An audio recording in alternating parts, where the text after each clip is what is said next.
It's all been set up, and I firmly believe that when they, before the end of World War II, they did plan for a third World War, and I really do think that Ukraine has been positioned in that place. George Soros went into Ukraine in the 90s before the USSR fell. He has that weird it used to be in Hungary, but that university that I think trains the Open color Society revolutionary. University, yeah. And don't forget that university's library is named after Anthony Blinken's parents, the Blinken Library at the Open Society University in the EU. So, I mean, that's on our soil. And like you spoke about treason, we have to be very honest that if we do not treat treason as seriously as it is and as our founders believed it to be, then we are not free and we will never be. No. I mean, if we do not deal with the treason, a global group overthrew the duly elected president of the United States of America in 2016 in front of the whole world and is continuing to do that to this day. And they have not a care in the world, and I want that to end. I want them to be afraid. I see Elias panicking, Norm Eisen and Jen Rubin still laugh all the time. I see what's going on, but I truly believe that if the United States of America, if the people don't realize the betrayal post-World War II that we are still dealing with and finally do what JFK wanted to do, then, no matter, even if we survive this and Rubio or J.D. Vance or, Tulsi Gabbard or somebody is the next president in 2028, we still have not dealt with the core issue, which is the supranational government that they created out of World War II that doesn't care who the president is and certainly doesn't care what the American people want at all.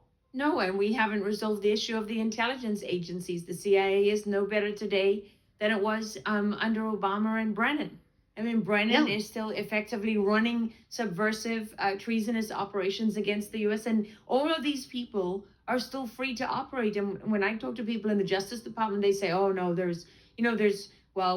trying to do things, but there's nobody looking at treason because it's too hard to get a conviction." And I sincerely hope that is something they are just saying, because there's something else going on. But if that's the reality of where we are, then we're in real trouble. And I know that has been a rush of accountability. At least they're doing something about the fraud, and there's the SPLC suit, and I know there's the suit down in Florida that's going on. But there should be, every time someone from the Justice Department leaks something, they should be placed on administrative leave.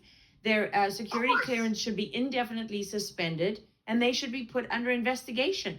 You shouldn't have a Justice Department that's battling every day against just trying to keep things secure because they're being subverted from within.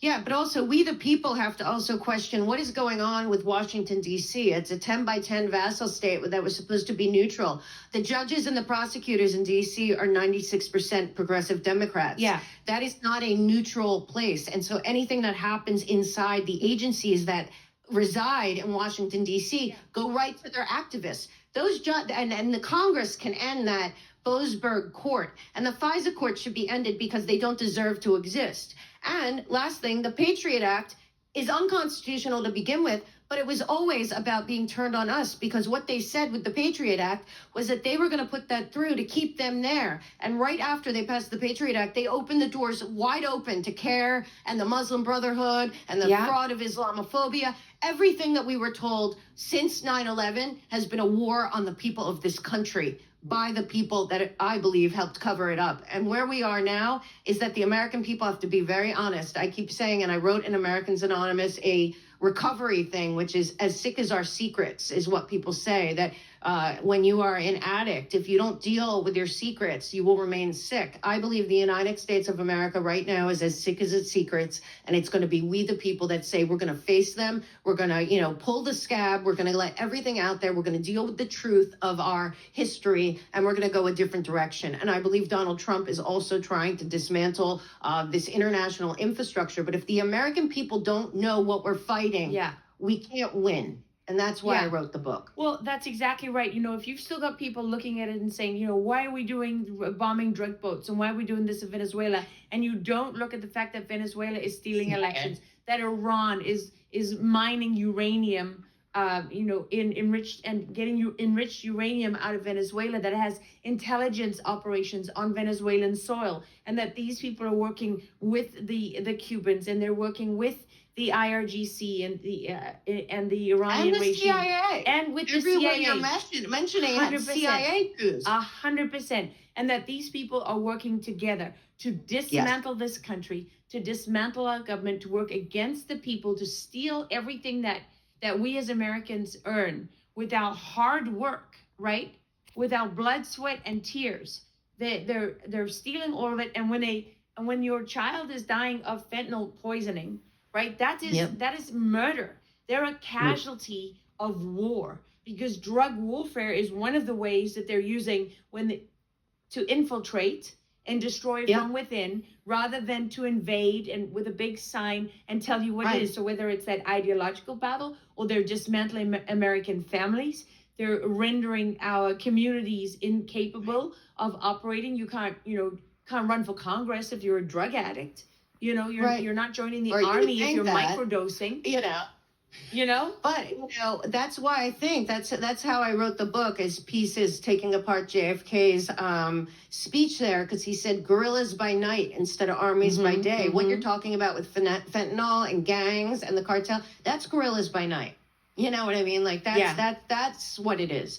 And the American people, I believe, have a lot more in common than the media like to tell us. And lawfare and all the fake investigations, the totally fraudulent Ukraine impeachment, all that were cover-ups for crimes by our own government, but not by the people that they went after. It was by the people that are going after them. 100%. And we have to start being very honest about what we want for our country, because this is the time that individual responsibility has to be everyone's problem. Because look, all we know is that we've seen history, and when this totally corrupt system gets any ounce of power. Look at Eric Holder, a total radical, did so much damage to this country, particularly to the DOJ. By the way, illegally ran weapons under the Justice Department into Mexico and got countless Mexican citizens killed, in addition to American agents. Don't forget, nobody went to jail for the 2008 controlled demolition of the stock market, because Eric Holder wrote the collateral consequences memo that said that it would cause too much damage to go after the banks, the bankers individually, or to go after Hillary Clinton. I fully believe that's how they got Hillary Clinton out of it and everyone else. The bottom line is these people are radicals. They are spawn of the Weather Underground. And again, the Weather Underground, the FBI botched all of their cases too. Amazing. So what we have is a totally rogue intelligence community that then got the gift of the Patriot Act, the unconstitutional Patriot Act. And now we, the people, either have to free ourselves or we will pay the consequences. And this time they will have the technology in their hands to do whatever they want. And I always say to people, you can't complain about the results of work you didn't do. You can't say that you're... Great thing you said. You can't... I stole it from someone that I know, a very good friend of mine. It's not even mine, I got to be honest. But it's so great, right? Because it's true. And so it doesn't matter how tired you are, because they're still in the fight. They never... One thing I got to give them is they don't ever accept defeat. They are so determined, but they are rarely now getting boxed in, because there are some positive signs. Like the failure to pass the Save America Act is slightly offset by the fact that the Supreme Court has ruled on gerrymandering and taken that away from them, that there's a move to take away what they've been doing with the census and taking seats in Congress, in the House, that don't belong to them because it's based on illegal populations, so there's a number of things that are happening where the walls are closing in on them. But that doesn't mean that you can sit back and say, well, I'm exhausted and I need time with my family. And I always look at these kind of people who say this stuff to me, and I'm like, so whose job is it to fix this? If you're sitting there waiting, especially in your own backyard, because the scariest part is that all of this, United Nations sustainable development nonsense, and Bloomberg has the 700 mayors that he gives money to for sustainable. A lot of this, Agenda 2030 cannot happen without full track and trace surveillance of every man, woman, child, dollar, resource.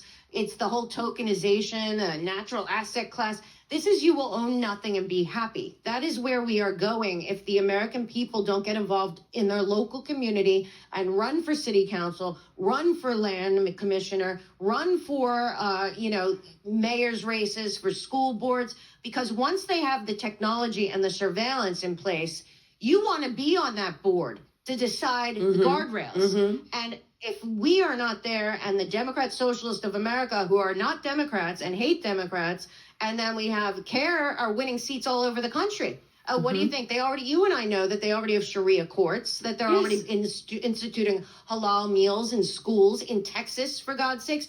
And then the suicidal empathy. So people have to understand, whether it's your grandchildren, your nieces and nephews, your children, whatever it is, if you want those children to grow up free, the clock is ticking, and you better get out there and start groups that aren't right and left, Republican and Democrat. Who cares? They have to be about freedom, liberty, the Constitution, the Bill of Rights. And I always say to everyone, read the Declaration of Independence tonight, the 27 grievances, and tell me where we are. We are exactly where they were. And it's a whole different model, but it's the same problem. Okay, and here's going back to the Nazis. Here's one of the crazy things that they discussed in their papers. It's in writing. People, it's a matter of historical record. People can look it up.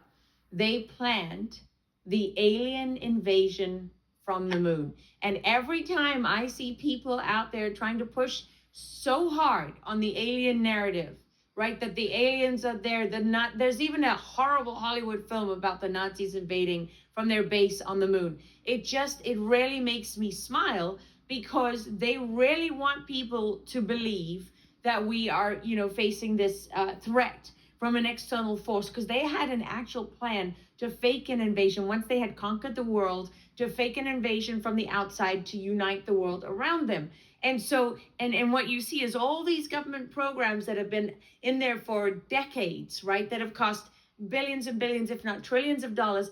And I find it so interesting that Donald Trump has a team that has been working on this, investigating this, and is going to come out. And I'm telling you, Mel, I just know it. They're going to come out and they're going to say aliens are not real. They're going to say we have been plundering the resources of the American people to finance these dark programs that are nonsense. That all of this is technology. Actually, most of it is technology that they have been developing. And when people say, well, I saw this thing in the sky and it didn't do, they brought the Concorde out, okay? And that went into commercial production and use in the 1970s. By that time, it was 20, 30, 40 years old as technology, right? I mean, you talk to anyone who's really honest in the military, they'll tell you, we've never used more than 10% of our advanced military capability. So what is it that they've been withholding from us? That's what most of the cover-up is about. But also because what is the other part of the cover-up? Is that the only thing that comes that is not part of this world goes back to the Bible and to the fallen angels. And it proves that God is real. And that's the last thing they want. Exactly. And that's why you keep saying it. And the greatest, I think, coming out of Goebbels and Hitler and all of them, there was same thing, basically. There was a NATO document about cognitive warfare in 2020. It's called The Battle for Your Brain, NATO 2020 Cognitive Warfare. And the scary part is that NATO's mind control cognitive warfare headquarters is in Virginia, not overseas, and not run by an American in Virginia. But that document is essentially about using individual human beings' weapons brains as weapons, not just individuals, but groups. It's beyond just creating assassins. It's about destroying mentally an entire, country or whatever, using all different things, whether it's regular propaganda, mind control, or all of that. But then there's also waves and frequency and all kinds of stuff. Well, in this document, it makes it very clear that the end goal is essentially mind control of all people. And this is not an old document. And I think the greatest operation that they pulled since Aquino wrote Mind Wars is Trump derangement syndrome.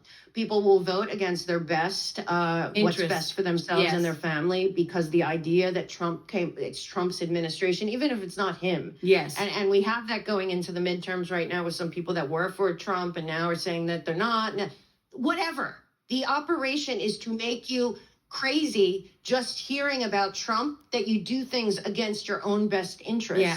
That you do things that are harmful for yourself, your future, your family, your Yeah. freedom, Yeah. because they have created this straw man that Yeah. it's like if he's doing it, it's bad. You're blinded this by is that an hatred. international operation, and I'm telling you, they're doing this all over the world. I hear in Germany, Yeah. there's nothing good reported about Donald Nope, Trump. not ever. In Spain, in a lot of the EU, this is a operation. South Africa, so where I was born using and raised, Donald same Trump thing. as a trigger. Yes. Yeah. They're 100% doing that. Well, Mel, it is very, very, very good to talk to you. I mean, I know we're definitely, you need to come back.